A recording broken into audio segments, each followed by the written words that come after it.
Welcome to Playwrights Roundtable, a half hour of locally produced one-act plays and conversations with the writers and the directors, produced by the organization bearing the same name, Playwrights Roundtable. And today I have with me Caitlin McGrath and Kimberly Luffman, who have produced a wonderful play, A Moment in Blue. So sit back, we're going to watch the play and then have a chat with them afterwards. Enjoy.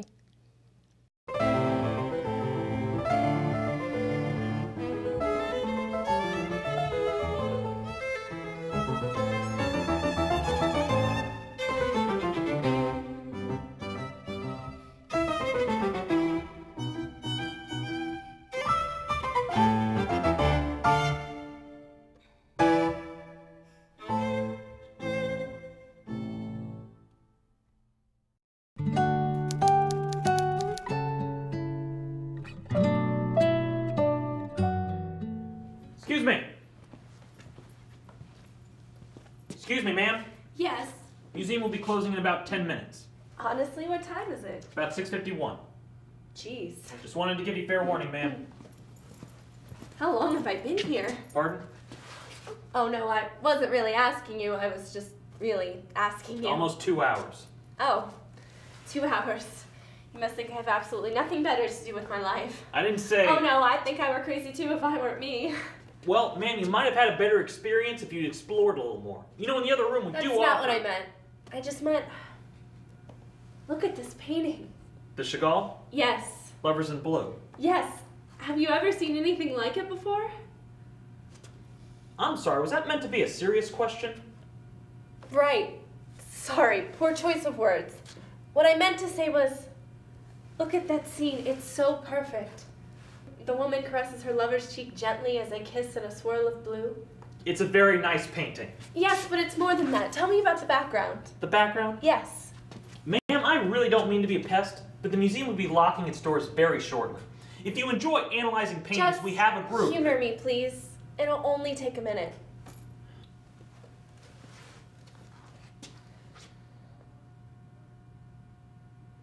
It's blue. And? And it's a very nice blue? Yes, my point exactly. I don't believe I understand. There is no background, it's just blue. All you need to see is the two of them together. All that matters in the world to them are each other. How often do you see that nowadays? Once a week? Once in a lifetime? I don't really keep track of those things, ma'am. I've spent, how long was it you said? 2 hours. 2 hours trying to remember the last time that I felt that way about someone. The last time that I had a moment in blue. Can you think of one? No, not yet anyway. I see. Can you? Excuse me? Can you think of a moment in blue or red or green or gray or whatever moment you'd like to think of it as? You want me to remember a moment in color? Yes, please. This really isn't a subject that I discuss in polite conversation very often.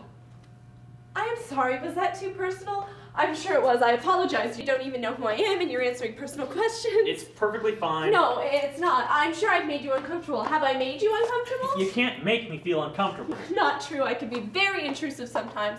I'm sure I must have crossed the line. I can tell. That's not... I've crossed the line. I've crossed the line and I've made you uncomfortable. I wonder why you ask me questions that you already know the answers to. Oh, was I doing that? Not really my place to say, but you never know. Some people could surprise you if you just gave them the chance. God, I'm sorry. Bad habit. I'm addicted to assumptions. Can't say I've heard that one before. Well, now you can. This is true. Gets me into trouble all the time. You know what they say about people who assume. Rumor has it they spend a lot of time by themselves sitting in museums. That too. My name's Darla, by the way. Alden. I know, you got a name tag. I had the upper hand there. So, good for us. We're officially not strangers anymore. You could say that. Yes, I could. So, Darla, explain to me again why you haven't left that bench since you arrived. Well, Al, today I woke up with questions. I see. And I felt compelled to come here for answers. Sounds simple. No, it's really not. How so? I had just escaped from my cubicle after a long day and just started walking. Before I could think about it, I walk in here, sit down, and don't move. Well, I know that part. And there in front of me is this beautiful work of art. The Chagall. The Chagall, Lovers in Blue. I always thought that blue made me sad in art, but not this one. That moment, it just got to me. So I'm here waiting for answers. What kind of answers? I don't know. And how long do you suppose you'll wait? Well, according to you, I have around 10 minutes. 6 minutes now.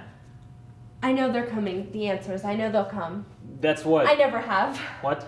I've never had a moment like that. The moment in blue? Yes. Well, I'm sure you will. I'm not so sure. Nothing is guaranteed. Well, that's true. But, I mean, do I even want a moment like that? Of course you do. No, I don't think I do. I have to get back to work. No, wait. Please don't go. I didn't mean it. I'm sorry. I just need someone to talk to right now. Please?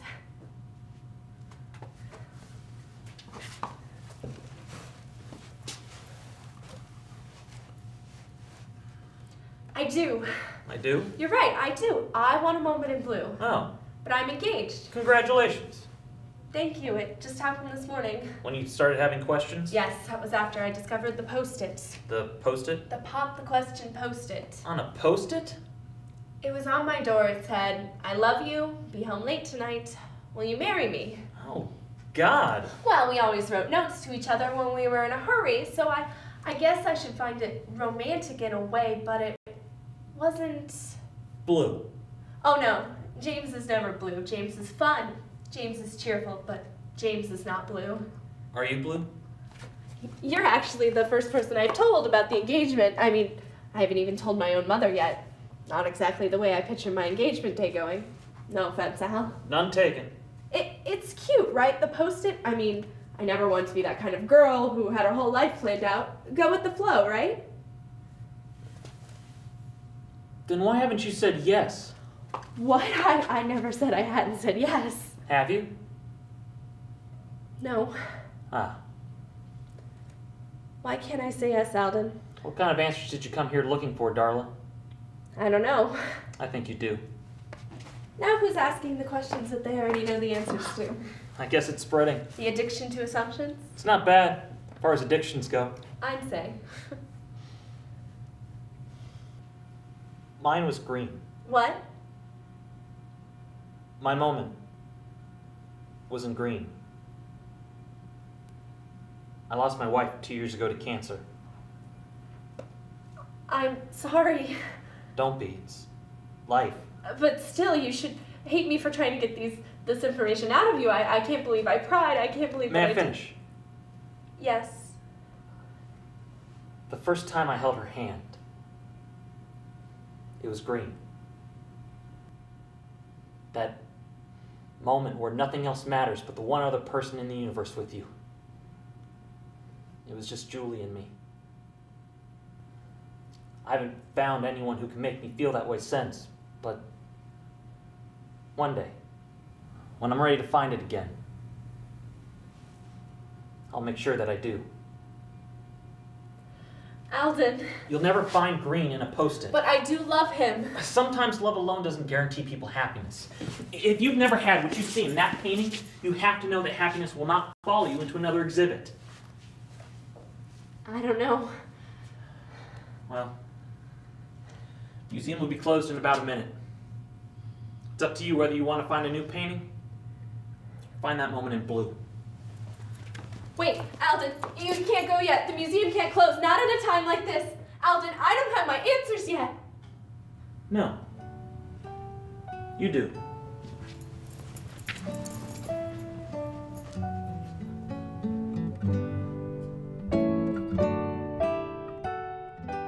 That was a beautiful play. Touched on a lot of emotions there. Caitlin, this is your first time, right? Yeah. We're going to talk about that right after we come back from this short intermission and talk with Caitlin and Kimberly about their wonderful play, A Moment in Blue. Stay with us.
It's blue.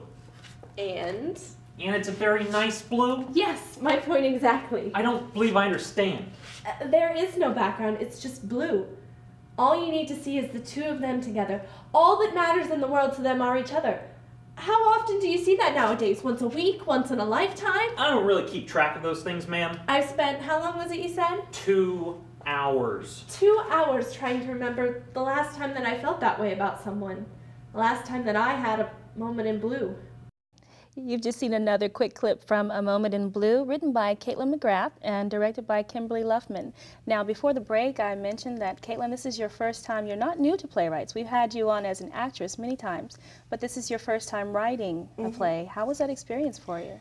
Well, I'd always wanted to write a play because my father was a playwright before Jack McGrath, and so I've always lived with the theater, and he's always been writing, and I've wished that I could do something like he could do. So being able to actually create something like that was a great experience. It's so fulfilling to be able to see, I don't know, it's hard to explain, but... Well, tell me about your inspirations. What gave you the idea for the play? Actually, I was sitting in creative writing class. Okay, that's a good start. And it just popped into my head randomly. I thought, what if two people were looking at the same painting and they saw two completely different things, and it just kind of sprung from there. And what was the process like for you in terms of writing it? How long did it take you to put the whole story together? Well, actually, I was writing a different script at the time and having a bad case of writer's block, and so it was supposed to be a distraction script. So it only took me an hour to pound out, and I didn't think it was going to be good or anything. Like I said before, it had been an idea, but I'd never really... But then it was actually my mom that came in and she read it and she said, "This is really good. You actually hit something here." And that's when I started looking at it seriously. And so it was one of those happy accidents then. So once your play was selected, how did you feel? Great. Actually, I beat out my dad for a slot, so that was pretty fun. And then the actors were selected, and then how, Kimberly, you were brought into the process. How is the director picked to direct one of the plays? Actually, I got to see the scripts in advance, so some of the directors get to peruse which scripts they're most attracted to, and Caitlin's piece was the one that interested me the most because it had just such a genuine sweetness and honesty to it. I was like, I know the people for this, and I've worked with Caitlin as an actress before, and she's excellent, and I was delighted to find out she's as good a writer as she is an actress. So that was really cool. That was really cool. And Kimberly, we've had you on as well as an actress, and this is the first time in the hot seat as a director, but you've directed once before for Playwrights, correct? What's the experience like for you? It's a very small amount of time you have to really tell a story and very minimal blocking in the space. What was that like for you? I think it starts with a strong script and a strong cast. Unfortunately for that, I had both. For the script, I think just lends itself very well to actors to very easily bring that out. And the cast, both Tara and Alex, are people I've worked with before, and I just saw, again, the honesty and the sweetness in them. It kind of wrote itself and brought itself together. It's cute, right? The Post-it, I mean, I never wanted to be that kind of girl who had her whole life planned out. Go with the flow, right? Then why haven't you said yes? What? I never said I hadn't said yes. Have you? No. Ah. Why can't I say yes, Alden? What kind of answers did you come here looking for, darling? I don't know. I think you do. Caitlin, as a writer, did you feel like you wanted to stay involved in the entire process, or did you just let Kimberly do her thing and stay away until the finished product? Well, I was there for the first read-through, and like she mentioned, I thought the actors did a fantastic job. And after that point, I really didn't hear or see much of them for a while. So when the finished product was on stage, it was kind of a magical moment. It was just like seeing your work brought to life. It was awesome. And she did a great job directing. What was some of the feedback that you received on your first time out as a writer? Everyone I talked to loved it, but then they kind of have a bias, and they know that if they said they didn't like it, I'd hit them over the head, so. But I know, I think it was the second night I went, I saw somebody walk out of the theater crying, and so that really made me feel good inside. It really gave me this feeling of accomplishment that I had conveyed a story effectively, so. So as a playwright, do you feel that you're also becoming more of a storyteller as you get involved in the process, as opposed to, let me just write this 10-minute play and have a beginning, middle, end? You're really trying to tell us a story. Yeah. It was, once you flesh out the characters, you don't know where it's going to go. The Post-it was actually an accident. I was typing along and it kind of came out and I stopped and stared at it and said, wow, that could be something. So that's what I love about writing, is once you really have a handle, it can just go off in a completely different direction that you didn't previously think about before. Now, the blocking was fairly minimal, but they really had to imagine that painting in front of them. What was that like? Well, the painting almost became like a third character. It was as much of a presence as were the two actors. So for me, it was, I guess, in a way, it was easier for them because the painting was so much of a presence that they feel themselves drawn to it. And I think that really physically showed the struggle that they were having both with themselves and the painting. So the painting kind of worked its way into the blocking naturally. Kimberly, there were some very emotional elements to this play. As a director, what do you do? How do you coach the actors to get that emotion across to the audience? Well, I think particularly for Alden, it was a little more tricky because he has the cancer that he has to deal with. But with each of them, we spent time just exploring decisions, and because A Moment in Blue is all about a moment and how one moment can affect the rest of your life. And once I sat down individually with the actors separately and gave them a little time to really question why they were doing what they were doing at that moment and really think about it, it flowed pretty easily. I'll make sure that I do. As a director, do you like this process, this one-act quick play with minimal setting, minimal blocking? Is that a little tricky for you, or do you enjoy that process? I find it a little easier, actually, because it's when you strip everything down to the bare essence of what it is, I think it's a lot more honest, it's a lot more interesting, it's a lot more dramatic compared to having dealing, because the rest of it is just stuff. At the heart of it, it is a story, and it's about people, and it's about a moment. And I don't think you need a lot of stuff or a lot of time or fancy schmancy stuff to make that happen effectively. So yeah, I prefer this actually to an extent. Now, you've both, as I mentioned earlier, acted in several of PRT's shorts. So either one of you, take your pick. Who wants to go first? What is it like being behind the scenes? Well, it's really, it's so much more personal, I think. I was joking with Kim earlier on how it's easier for me to be a camera than it is to be myself, and to put something that you put yourself into on stage in front of people. My hands were shaking. It's just, you never know. And when you're a character, you're just focused on being that character. You're focused on your motives. And when you're a playwright or a director, it's up in the air. It's really, I found it really nerve-wracking, but really rewarding. What about you, Kimberly?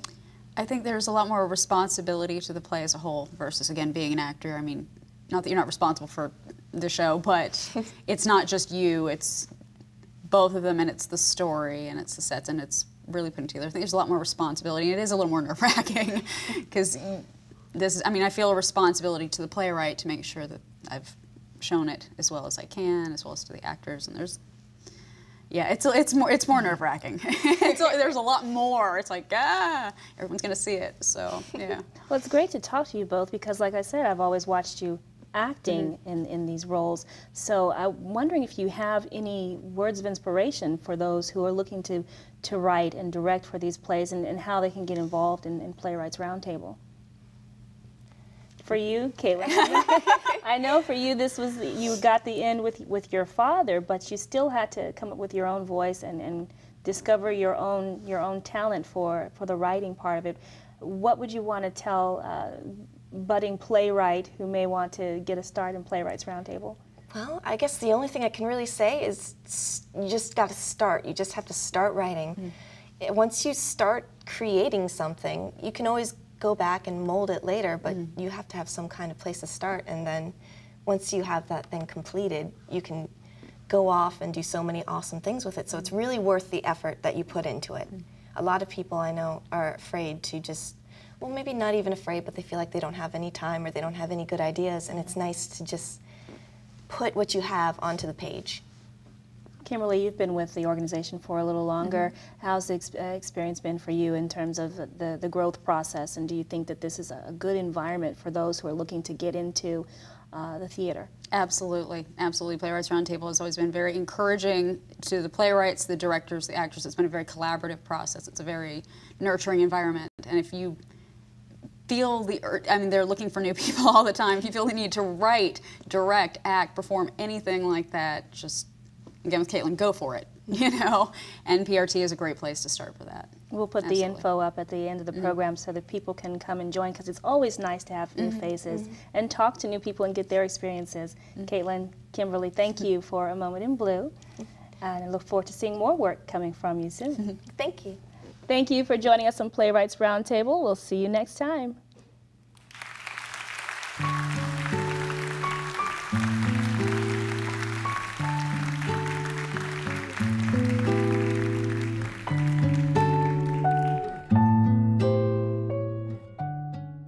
Playwrights Roundtable provides opportunities for authors to have their work read by professional actors. Members of Playwrights Roundtable have seen their works go from cold readings to workshop productions and on to successful full productions. If you love the craft, Playwrights Roundtable is the place. For more information, contact Playwrights Roundtable at 407-788-8468 or check out the website www.playwrightsroundtable.org.